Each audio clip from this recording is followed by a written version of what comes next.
খেলা খেলা হবে আগামী ৯ তারিখে ভোট হবে। ১১ নম্বর মানকাসর সমষ্টির সমস্যা সমাধানের জন্য যেই নেতা ভোটের পরেও আমাদের পাশে থাকবে, গরিব দুঃখীকে চিনবে, সেই রকম যোগ্য নেতা দেখে ভোট দিন। আবেগে পাগল হয়ে ভোট দেবেন না, বিবেক দিয়ে চিন্তা করে ভোট দিন। আগামী ৯ তারিখ ২০২৬ ১১ নম্বর মানকাসর সমষ্টিতে ভোট হবে। তাই আমাদের প্রার্থীর মধ্যে রয়েছে জাভেদ ইসলাম সাহেব, বাপ্পি সাহেব, সালাম শাহ। তিনজনের মধ্যে আপনারা কাকে ভোট দিবেন? আবেগে নয়, বিবেক দিয়ে চিন্তা করে দেখেন কে যোগ্য নেতা, তাকে ভোট দিন, যাতে আমাদের সমষ্টির সমস্যাগুলো সমাধান হয়।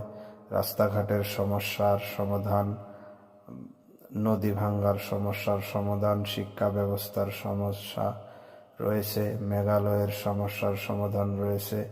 এই সমস্যাগুলো যিনি দূর করতে পারবে, ভোটের পরেও যিনি গরিব দুঃখীর পাশে থাকবেন, এরকম যোগ্য নেতা দেখে ভোট দিন, যাতে আমাদের মাঝখানে কোনো জাতি হিংসা, কোনো জাতি ভেদাভেদ না থাকে। সকলে যাতে সুখে শান্তিতে আমরা একের সাথে বসবাস করতে পারি, এরকম নেতা দেখে আপনারা ভোট দিবেন।